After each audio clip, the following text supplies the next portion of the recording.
কায়নাতের মালিক কে? আল্লাহ। চাঁদ সূরজের মালিক কে? হাওয়া পানির মালিক কে? আমাদের মালিক কে? তাহলে সবের মালিক যদি আল্লাহ হন, সেই জমিনে আইন চলবে কার? আল্লাহ। আপনার বাড়িতে আপনার ছেলে আপনার কথা শোনে না, আপনি বলে উঠলেন, এই বেটা, এই বাড়ির মালিক আমি, আমার খাবি, আমার ঘরে শুবি, সবকিছু ভোগ করবি, আর আমার কথা যদি না মেনে চলিস, আমার ঘর থেকে বেরিয়ে যা। আমার ঘরে থাকতে গেলে, খেতে গেলে আমার কথা মেনে চলতে হবে। এটা গার্জেন তার ছেলেকে বলে না, বলে না? তাহলে আপনি দুনিয়ার একটা ছোট্ট বাড়ির মালিক হয়ে যদি এত পাওয়ারফুল হতে পারেন, এত পাওয়ার যদি দেখাতে পারেন ছেলেকে যে বেরো,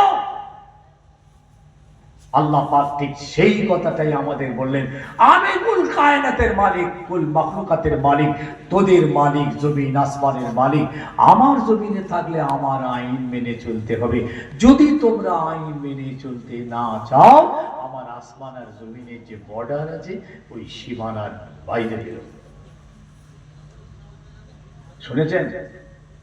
শুনেছেন জীবনে যে আল্লাহ পাক এই হুঙ্কার দিয়েছেন, বেরো। পারলে আমার আইন মেনে তাহলে আমার জমিনে থাকো, না পারলে আমার আসমান জমিনের সীমানার বাইরে যাও।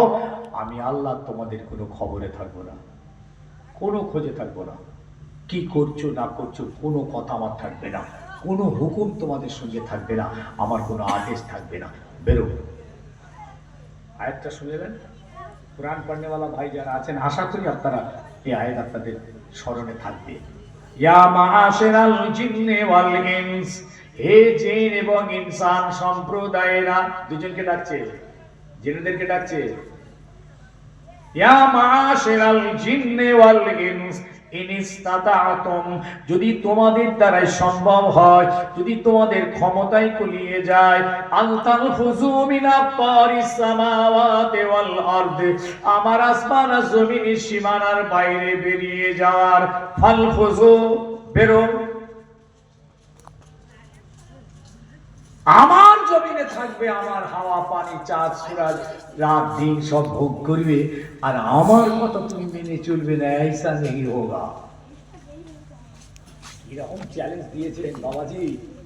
তবু তো কপাল ভালো, যারা নামাজ পড়ে না আল্লাহ তাদের কোনো দুনিয়াতে শাস্তি দেয় না। মাতালগুলো ঘুরছে, কোনো শাস্তি নেই। সুদখোর, ঘুষখোর, যত রকম জুলুমবাজি যা আছে, কারও কোনো শাস্তি নেই। দেখেছেন? আছে না? আছে? ওই দাঁড়িয়ে দাঁড়িয়ে পিশাব করছে, কোনো শাস্তি আছে? কথা বলে না, কোনো শাস্তি নেই। দেখেছেন? বাপকে ঠেকাচ্ছে, মাকে ঠেকাচ্ছে, কেউ কোনো শাস্তি দেয় না। কিন্তু হবে